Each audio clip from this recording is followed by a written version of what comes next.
제가 80년대 경제개혁을 했을 때 사업한테 하던 그런 행정이 아직도 여기에 남아있더라고요. 그래서 처음에 좀 신기하기도 하고 어떻게 이런 거 앤틱을 가지고 아직도 활용하고 있나 했는데 여러 가지 문제를 좀 발견했습니다. 우선 오늘 권철신 회장님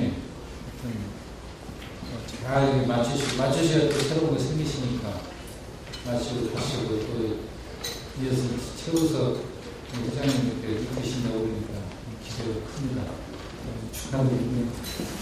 사실 우리 방산정책을 한번 좀 되돌아볼 빠른 게 아니고 너무 늦었다고 생각합니다.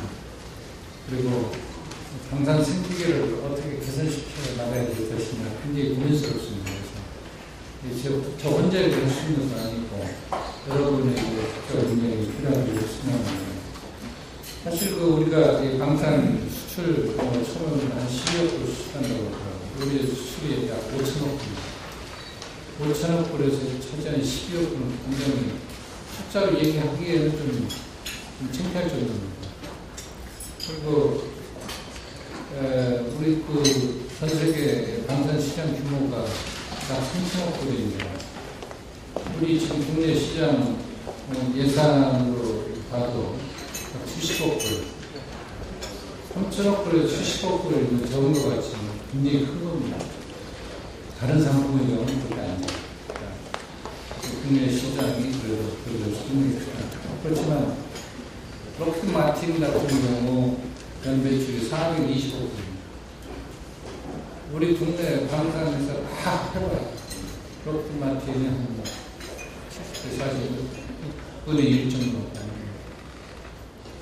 왜 롯데가 이렇게 시장화를 하고 커머셜라이즈하고 커머셜 인베스트먼트를 했는데 우리 방산업은 아직도 여기에 머물러 있고 정부의 예산에 공급되어 있는 이런 산업 시설을 유지하는 거예요.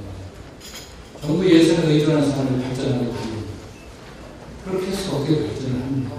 근본적인 문제가 있습니다. 그래서 하여튼 사실 우리 수출 5천원이면 약 10%가 조선이고 500억 우리 조선 하나에서 나오고 그리고 또 거기에 이제 휴대폰이나 이런 거 반도체 이런 게 2위로 해서 400억 불, 자동차 300억 불 이렇게 되는데 지금 이 정도 가지고 어떻게 강의 산업자를 붙이게 할 수 있느냐 이런 거 고민중입니다. 그렇지만 이제 제가 볼 때는 가능성이 굉장히 크다 그렇게 보고 있습니다. 우리가 물론 이제 정리 탄양미 수출을 많이 품목으로 보면 그렇게 되어 있습니다. 어제 인도네시아 T50 수출 계약을 T50이 받는 그런 제가 볼 때는 프린터 이 수출가 앞으로 T50은 인도네시아 상공을 한 20년, 30년 날아다닐 겁니다. 그간의 파츠 부품은 우리한테 의존되어 있고 앞으로 20년, 30년을 수출한 거기 때문에 저는 굉장히 기술의 우위를 자랑을 하고 그것이 항상 명품은 새로운 명품 수요를 유발하게 되어 있습니다. 그래서 이게 지금 어떤 마일스톤이 됐다. 물론 인도네시아가 아니고 미국이나 다른 나라에서 더 좋겠지만 인도네시아는 가격이 대단한 거다. 그래서 앞으로 방산업이 발전할 수 있는 여건, 지금부터 좀 짚어보겠습니다만, 이 확대 발전할 수 있는 여건, 그리고 어떻게 하면 좀 더 성숙하게 할 수 있을까, 그 고민을 많이 하고 있습니다. 그래서 앞으로 어떤 조건과 어떻게 해야 할 것인가, 이걸 좀 생각을 해보고, 또 정부도 사실 예산을 큰 금액을 쓰더라도 예산 효과는 어떻게 쓰는 다 다릅니다. 지금 현재 쓰는 방식으로 할 때 지금 스태틱한 이펙트를 다이내믹하게 앞으로 어떻게 이끌고 갈 거냐. 굉장히 고민해야 됩니다. 국가물이 약 30조 중에 R&D는 한 2조, 10% 정도를 R&D 쓰고 있는데 이 7%가 재상상적으로 가져야 되는데 이런 걸 앞으로 어떻게 규정해 줄 수 있는지 같이 지금 정치가 완결된 건 아닙니다만은 오늘 좀 같이 고민을 해가지고 여기 나갔으면 좋겠다. 이게 방위사업청이 사는 길이 아니고 저는 방위사업을 방위산업으로 바꿔야 된다고 생각합니다. 그래서 이 산업으로 지금 갈 수 있게 이끌어야 되는 생각을 합니다. 오늘 말씀드린 순서는 간단히 우리 그 산업의 현실하고 제도, 정책의 현실이고 그리고 앞으로 이걸 바꿀 수 있는 여건이 어떤지 하는 어떤 방향을 가져야하는지 이렇게 수를 잡아서 설명을 드리고 있습니다. 이 국방도 냉전 이후에 다른 산업의 무기의 그 수요가 줄었고 다만 지금은 그 무기들이 수명을 다해서 지금 대체 수요가 생기는 거고 대체 수요 방식이 양이 아니고 질로 가고 있는 거예요. 전자와 소형화, 첨단화 이렇게 가고 있는 거고 그것뿐이지 거기에서 새로이 시장 규모 자체가 늘어나는 건 아니다. 이렇게 보고 있습니다. 그래서 앞으로 이 방산 불패 이런 시대가 굉장히 어렵다. 시장이 계속 확대돼야 불패가 되는 거예요. 시장이 줄어들든 아니면 스태틱한 상황이 계속 간다고 그러면 불패가 되겠습니다. 그래서 우리가 이 원가를 계산해주고 뭐 이익도 보진하고 그래서 결국에는 이 부도라는 제도가 방위산업은 부도라는 제도가 없습니다. 부도 없는 제도에서 시장 경제가 되고 거기서 규제력을 되는 근본적인 이런 문제가 있습니다. 애한테 도시락 챙겨주고 깨워서 도시락 챙겨주고 책가방 챙겨주고 학교 끝나면 어디 과외 가고 잘 때 이부자리 펴주고 그런 애가 도전정신이 있겠습니다. 공무는 조금 할지 모르지만 그거 가지고 어떻게 합니까? 지금 우리 이 방위산업, 안주산업이고 여기는 벤처성이 하나도 없고 제가 이번에 덴마크하고 터키를 가봤더니 덴마크 가서 이제 그 국방 R&D 이런 거 어떻게 하느냐 정부에서 예산 어떻게 지원을 물었더니 무슨 소리인지 놀래요. 덴마크 국방에 그런 시스템이 전혀 없습니다. 커머셜로 다 하지 정부가 거기에 서브시디를 준다든지 어떤 R&D 인베스트먼트를 정부가 안 한다는 터키가 또 구매를 해주죠. 악셀산이라는 회사 보니까 조그마한 그 무기들을 벤처들이 상당히 성공적이고 지금 세상 가는 거하고 좀 맞다 느껴집니다.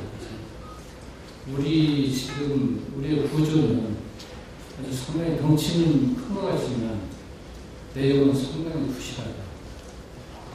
질을 추구하지 않을까 이런 생각이 많이 듭니다. 물론 제 판단이 틀릴 수도 있습니다. 그러니까 아직 깊은 내용은 제가 잘 모르고 있기 때문에 그런 거는 좀 나중에 지적을 해주시면 저한테 이해에 도움이 되겠고 근데 전반적으로 저는 산업정책 전체를 이렇게 다뤄봤기 때문에 그런 상황에서 보면은 조금 문제가 있다. 그걸 말씀드립니다. 방위산업에 대한 부정적 인식, 이건 다 우리가 할 테니까 설명드릴 필요 없고. 그리고 방산 수출, 세계 내리 이렇게 하면 이 내리 순서는 의미가 없습니다. 1위가 워낙 크기 때문에 2위 위한 해봐야 그 의미를 잘 설명드립니다. 그렇지만 더 전체적으로 한 세계 12, 13위 이쪽으로 되고 과학기술 수준도 60몇 프로 수준 ADD에서 나오고 그런데 이게 카운터가 제대로 되는지 모르겠는데 70% 수준은 대충 와 있는 것 같습니다. 조금만 노력하면 되는데 기술이라는 게 마지막 2%가 중요하기 때문에 2%까지 떨어졌느냐 이게 중요하고 또 기술 저희가 요즘 강산협력 기술 공동개발 이런 얘기가 많이 나오고 있습니다.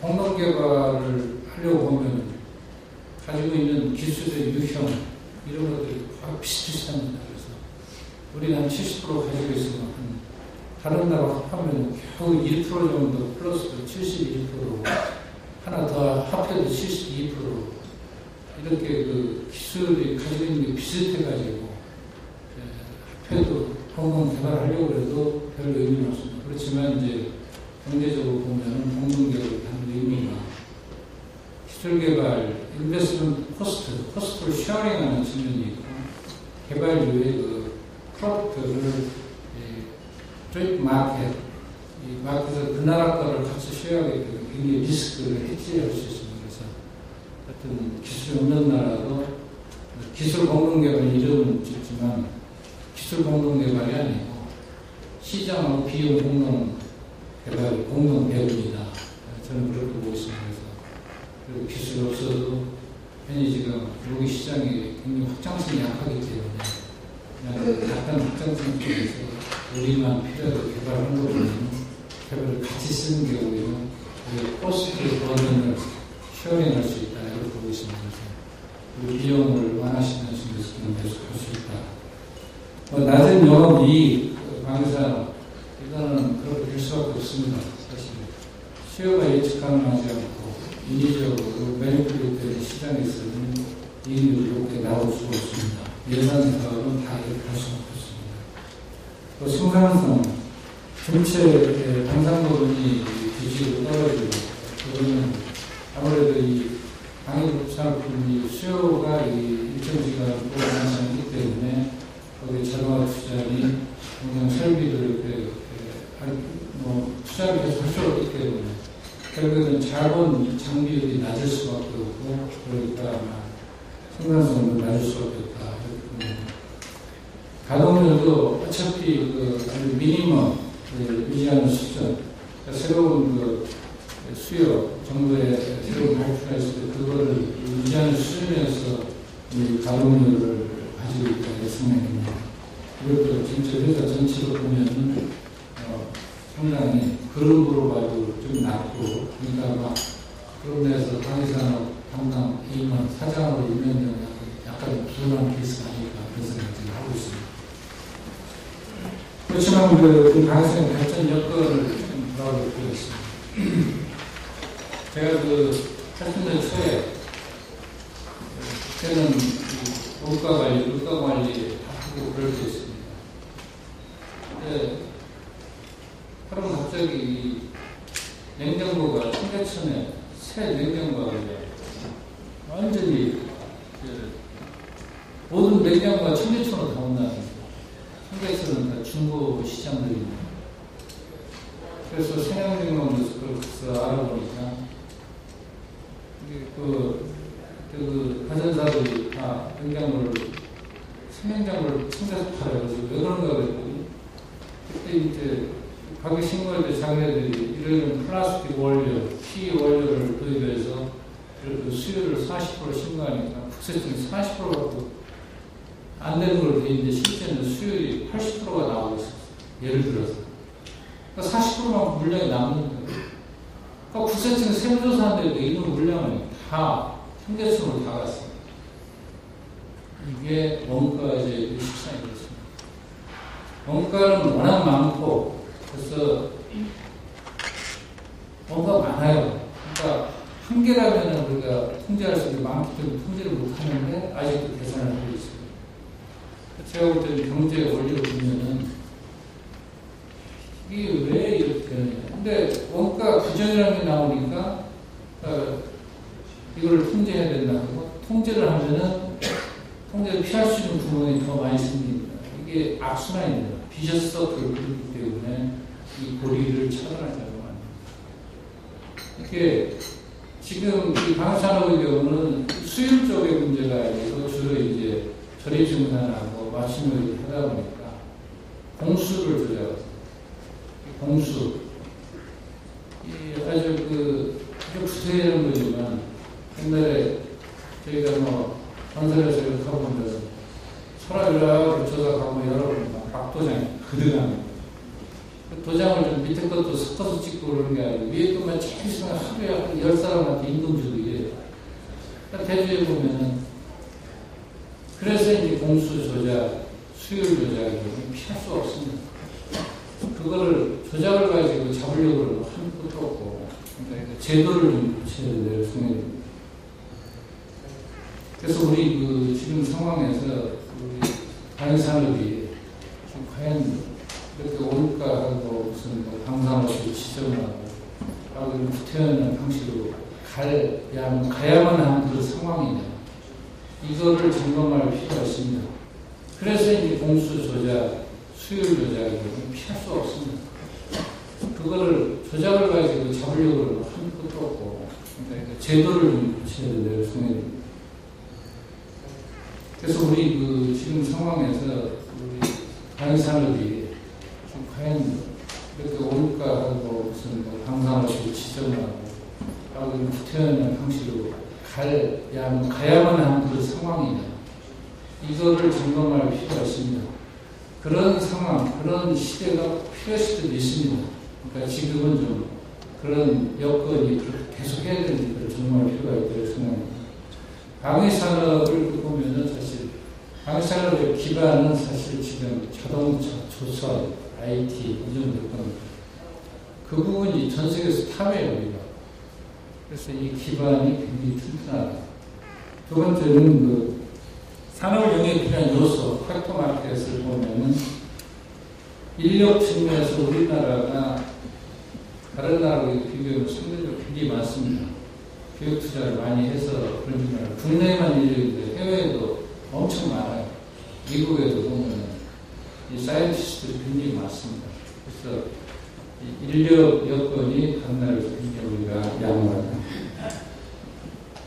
기술도 사실 우리가 기술 뒤쳤다 하지만 우리가 기술을 어덕하고 우리가 테이크하는 능력이 굉장히 뛰어나고 지금 이제 크리에이티브한 쪽으로 가는 쪽에서 조금 문제는 있지만 한 번은 안 되지만 지금 우리 이 세대 자라는 속도, 기술에 대한 여러분들 창조적인 생각 이런 거 보면은 앞으로 기술도 그게 지금 어느 정도 자라날 수 있는 테스트베드는 확실하게 구축되어 있다고 생각합니다. 그거를 우리가 자라날 수 있는 여건을 자꾸 조성해 주지 않고 벤처성 이런 걸 자꾸 싹을 잘라먹을 때 우리 산업이 어떻게 하겠는가. 저는 오늘 고민입니다. 수요시장 얘기했지만 사실 우리나라의 방산시장 미국하고는 비교할 수 없습니다. 그렇지만 항상 국내 시장이 어떤 사업을 한다고 할 때 기본적인 컨디션을 조성하는 방산시장 규모가 우리가 한 70억 불, 예산이 한 8조 정도 됩니다. 이것도 세계 지출 규모로는 12위 정도 되기 때문에 적은 시장으로 볼 수 없습니다. 그래서 이 방산시장이 규모나 어떤 생산 요소나 기본 인프라 그런 걸 볼 때 지금의 우리가 운영하고 있는 제도 시스템이 적합하냐. 과연 이런 성장 지체가 시장의 실패냐 정부의 실패냐. 이게 이 정책 결정이 굉장히 중요합니다. 제가 볼 때는 지금 이 부도라는 제도가 없이 어떻게 경쟁하는 게 생기게 됩니다. 한 번의 문제가 되겠습니다. 둘째는 이제 자꾸 예산을 하면 원가를 높여주기를 되게 원합니다. 그러니까 원가 높여줘가지고 산업이 지속성장이 가능하고 산업이 경쟁력을 가질 수 있는. 근본적으로 원가를 낮춰야 경쟁력이 생기는데 원가 높이 경쟁을 할 수밖에 없는 거죠. 기술 개발에는 국산화 유인이 없습니다. 해외에서 도입하면 원가가 더 높아지고 거기에 마크업하는 마진은 더 커집니다. 기술 개발도 사실 우리가 국산화 그거보다는 전략과 시기, 국산화보다는 전략과 시기 중심으로 관리를 하기 때문에 나중에 처음에 천천히 가다가 나중에 끝에 가서 초치기에 물리면은 후배도 그렇게 하자 이렇게 나옵니다. 처음부터 스케줄 관리가 국산화할 수 있게 되고 있느냐 이런 쪽의 퀘스천이 생깁니다. 품질 관리도 여러 가지 뒤에서 말씀드리겠지만 여러 가지 루폴이 굉장히 많습니다. AS가 없어요. 기업에서 민간 상품 같은 최초 출고할 때 품질을 정할 때는 그 회사가 어떤 위기에 빠질 수 있는데 정부에 나타나는 품질은 나타나는 말든 여기서 설계한다고 했는데 다 논리는 그렇습니다. 설계해준 대로 하고 지시한 대로 했는데 거기 분량이 나오면 지시가 분량이고 설계가 분량이 왜 내자는 것이 이렇게 되어 있습니다. AS 책임이 없어요. 불량품 내놓으면 거기에 100개 그 병들이 고장난 거 가지고 고치면서 쓰고 이렇게 하고 있습니다. 이렇게 해서 되겠느냐 하는 게 근본. 이걸 제도적으로 구조적인 문제는 어떻게 고쳐야 되느냐 그런 고민입니다. 그래서 사실 왜 이렇게 됐느냐. 외부 환경 변화에 정책이 빨리 적응해서 정책 변화를 있어야 됩니다. 그러니까 정책 변화를 못하게 하는 걸 제가 이유를 제가 검증을 하지 않겠습니다만, 거론을 하지 않겠습니다만, 여러 가지 이유가 있었을 겁니다. 그러니까 제가 이 경제관료로 이렇게 일단 와보니까 이게 문화가 경제경을 하루하루 변하면 사고가 이거 저렇게 돼서 이거 제도를 국장님, 실장님 이렇게 변했으면 좋겠다. 계속 건의가 옵니다. 근데 여기는 현상 유지적으로 계속 되고 있습니다. 그래서 이걸 하나의 컬처에 큰 문제가 있다 이렇게 생각합니다. 방산업은 이 산업 발전 측면에서 이미 주변 여건이나 산업의 기본 인프라나 테스트베드 이런 게 이미 저는 성장기에 진입했다고 봅니다. T50으로 수출하고 다른 무기들도 지금 마지막 2%에 신고하고 있는 건데 그 마지막 2%는 미국에도 다 있는 겁니다. 그러니까 이것만 돌파하면 되는데 우리가 아직 정책은 유치기 수준에 있다 이렇게 생각합니다. 그래서 정부가 물량 가격, 원가, ROC를 인위적으로 설정 이런 상황에서 시장 연계가 되려면 프라이싱하고 투자 이쪽은 자유로워야 되거든요. 기본이에요.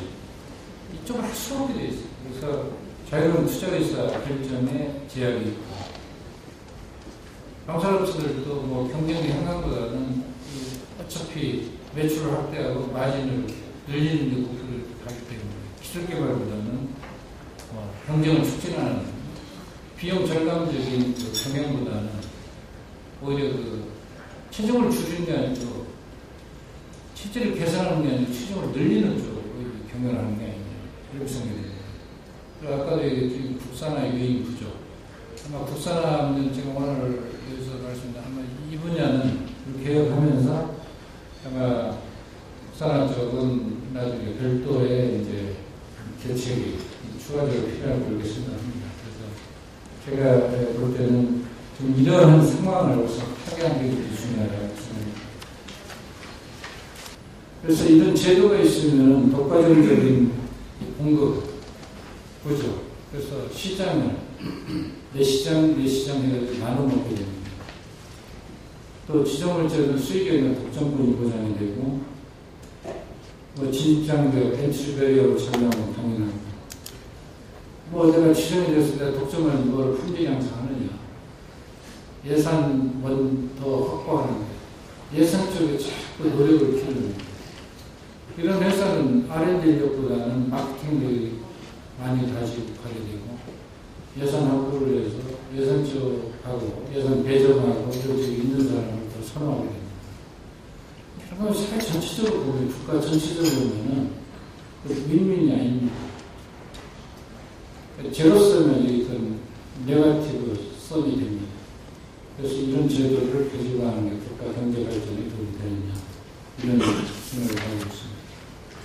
방송 원가 이거는 다 아실 겁니다. 설명하자면 코스트 베이스가 비용을 높이면은 레비뉴, 비용 곱하기 마크하고 레이트 해가지고 레비뉴가 90%. 이윤율 상환제, 어차피 노력을 기술 개발을 해도 이윤율 상환제 때는 더 못 받는데 뭐를 내가 노력을 하느냐 이렇게.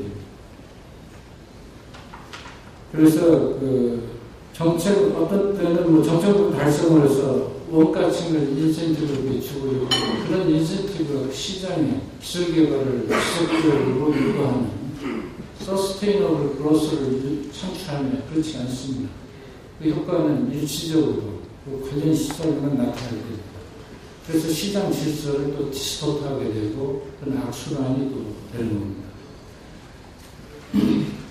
그래서 이번에도 제가 생각할 때는 지금 T50 수출 많이 합니다.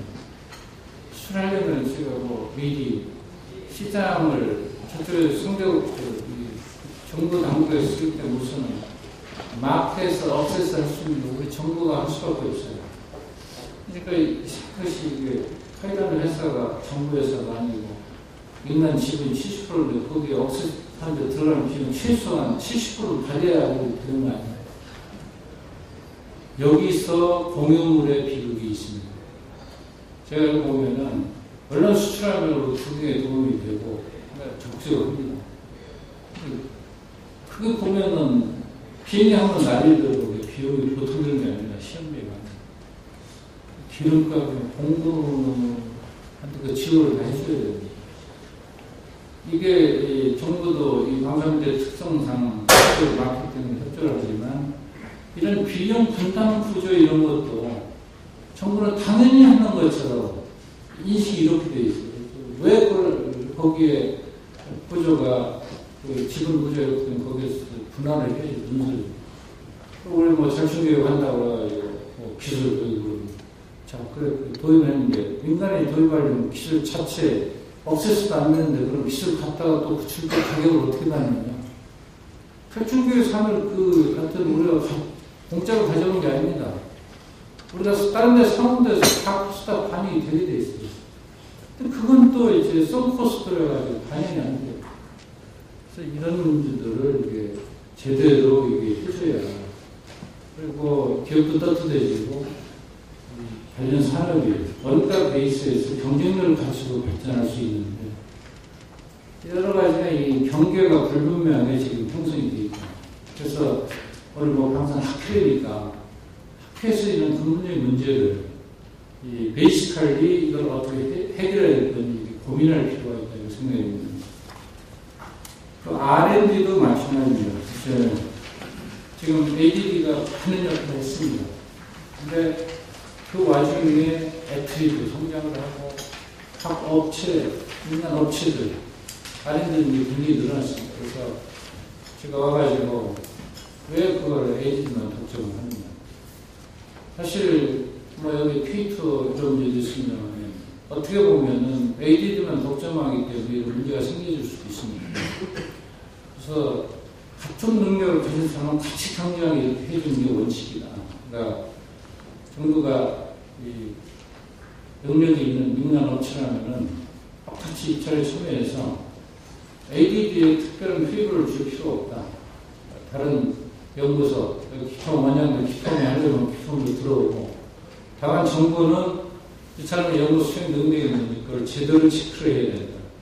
그래서 괜히 한다고 그러고 선거금 나가고 캐시플로우는 다 개선시켜주고 나중에 연구 결과물이 안 나오면 안 된다. 그러니까 그런 쪽에서 이 적격 요건에서 핵심 R&D되고 과거에 개발한 경험 이런 것들은 굉장히 강화할 겁니다.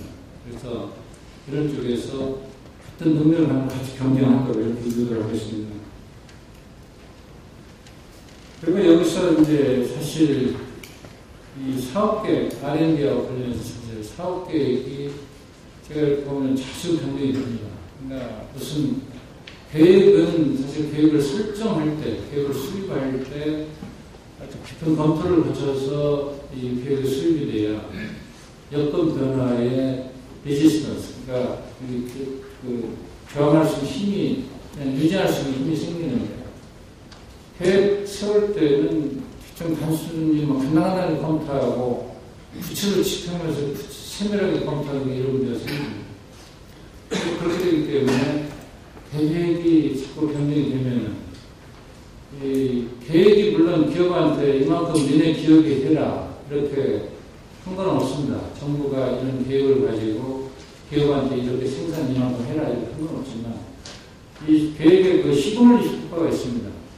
시그널 이펙트상 이만큼 한다고 우리한테도 어느 정도 오겠지 하고 이미 기업에서는 이제 계산을 하고 준비를 하거든요. 이 계획이 자주 변경되면은 기업이 안전적 경영을 할 수가 없습니다. 그래서 제가 제일 걱정하는 것이 이 예산, 수요 예측, 또 어떤 ROC로 어떻게 개발을 해나갈 건지, 이러한 그 정보 데이터가 아주 제때에 정확하게 가지고 한 번 결정하면 아주 상황 변화가 바꾸지 않으면 안 될 정도이지 않으면 좀 유지해 주는 게 방에서 만드는 좀 굉장히 중요하다. 이렇게 생각이 됩니다. 그래서 지금 현재 R&D 체제는 기업이 R&D를 이렇게 해가지고 아까도 말씀드린 원가를 절감하면은 오히려 손해가 나는 그런 구조가 있습니다. 지금 해외 도입에서 1억에 도입해서 이렇게 부품을 창작하고 있는데 국내에서 개발해 5천만 원이 된다. 5천만 원이 원가가 절감이 됐는데 마진은 10% 이렇게 한다고 그러면은 1억 할 때는 1,000만 원 이익이 나오다가 5천만 원이 되니까 500만 원이 되잖아. 국산화하니까 이익이 줄어든 이런 구조.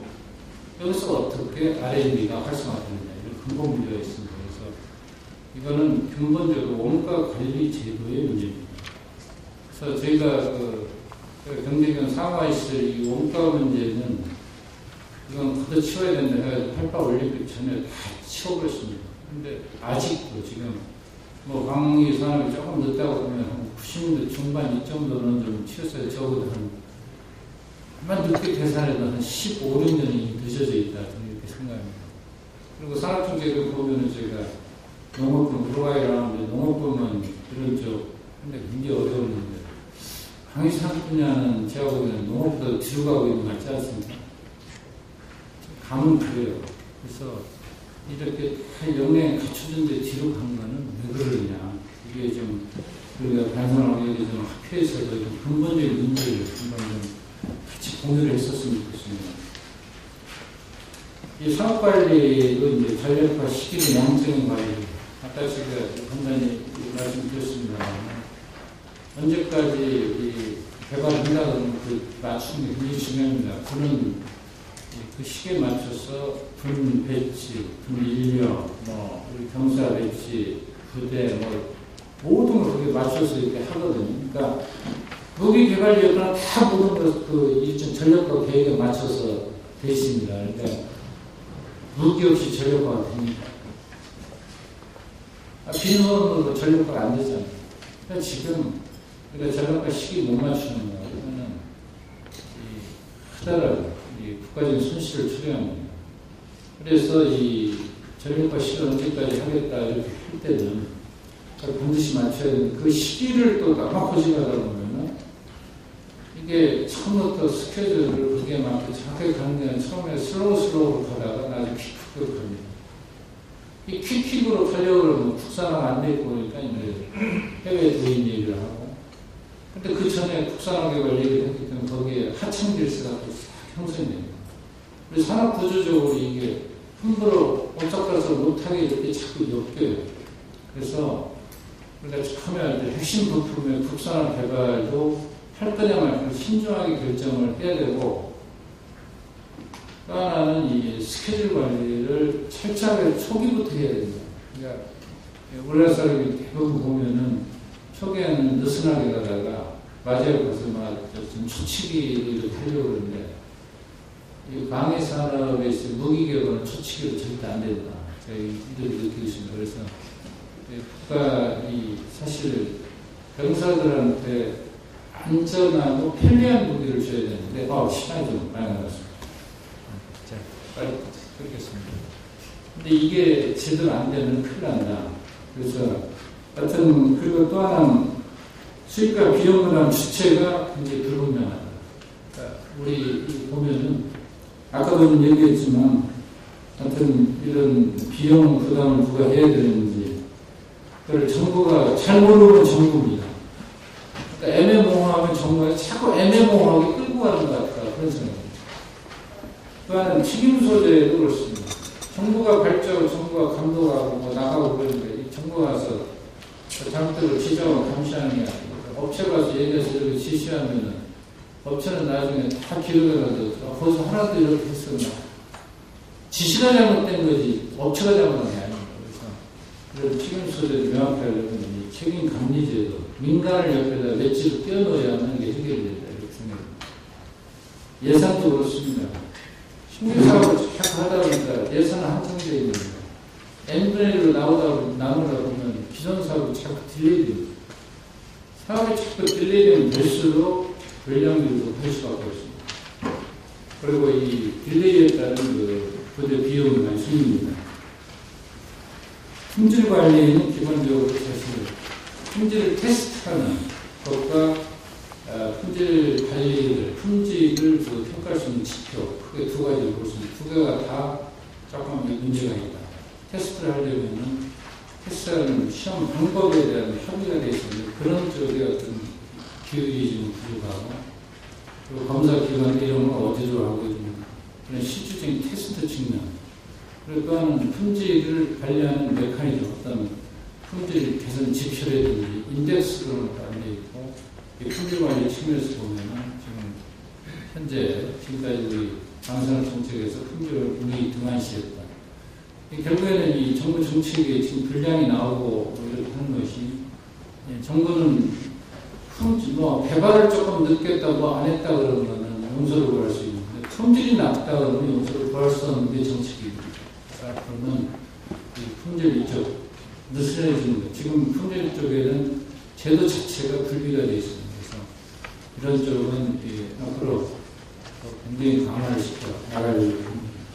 그래서 지금 각종 정부가 인위적으로 개입을 하면은 항상 기업은 인위적으로 개입하는 사람을 쫓아올 때도 있습니다. 그래서 거기에서 이제 비리가 생기고 부정이 생기고, 그리고 이제 그 비리 부정권은 그게 국가 경제의 자원의 비효율적 부분을 가져옵니다. 예산의 낭비도 가져오고, 여러 부작용이 제가 볼 때 지금 제도를 유지하면서 얻는, 제도를 유지하면서 일부 기업은 편익을 얻겠죠. 그렇지만 국가 경제적으로 볼 때는 로스가 더 크다. 그러니까 정책은, 로스가 큰 정책은 해서는 안 된다, 이렇게 생각합니다. 그래서 앞으로는 이제 이 소요 기획에서 사업관리, 국제협력, 이 파트가 아마 대충 보시면 사업관리 부분은 제가 몇 가지 이런 문제점 얘기하면서 대충 나왔을 겁니다. 그래서 이제 국제협력 부분은 제가 앞으로는 좀 이 국제협력이 하다 보면 이제 이 방산업 협력하고 국방협력하고 이제 또 충돌하는 경우도 생기고, 이 정부 기관이 이 강의 사업청이나 이런 별도 조직이 있는 데 있고 생각도 없는 데도 있고, 이게 굉장히 시스템이 일치는 안 돼 있습니다. 그러니까 국방을 중시하는 나라는 강의 사업청이 별도로 있고, 다른 데도 없고, 그래서 이쪽을 어떻게 조절하느냐, 정부 기관 내부의 조절은 그건 저희가 알아서 하겠습니다. 현재 제가 느끼는 것은 우리 기업들, 방산업체 앞으로 사실 이 무기가 발전하다 보면 굉장히 전자화, 소프트화, 정밀화, 무인화 이렇게 되고 있기 때문에 이 무기 벤처가 다른 선진국 쪽은 굉장히 강하게 가고 있습니다. 우리가 보잉이나 록드마틴은 큰 데만 보지 말고 조그만 부품 업체들이 조그만 데들이 많습니다. 그래서 그런 부품 이런 거를 어떻게 세계 시장으로 연결하느냐, 그런 쪽에 정부하고 그런 쪽으로 같이 긴밀히 연결을 해 나가야 된다. 그래야 국내에서 그냥 수요만 가지고는 굉장히 하기가 어렵다. 그래서 제가 해외 방산하는 말이 처음 나가서 이는 덴마크 하니까 덴마크의 정부 관리들이 어떤 행동 하나하나에 목적이 있습니다. 예산을 지원하지 않지만 마케팅을 측면 지원을 올렸습니다. 그래서 앞으로는 우리 방산업체들이 소개할 수 있는 어떤 디렉토리를 만들어가지고 관련 위에 정부에서 나갈 때는 이 상품 가서 선전하고 오라고 이렇게 하나하나 찢어서 주려고 합니다. 어떤 정부가 마케팅 역할을 적극 해주는 거, 이게 왜냐하면 방산이라면 시장의 접근성이 좋지 않고 그렇기 때문에 전문 관련자들이 적극 홍보하는 것밖에 없다. 그래서 어떤 입으로 하는 이 노력을 좀 더 강화해야 되겠다 이렇게 생각합니다. 시간이 생각보다 짧은데 그러나 대부분 아침에 쫓아나서 해보면 지는 없거든요. 여기 다음 일정이 갖고 갈 때만 그치겠습니다. 고맙습니다.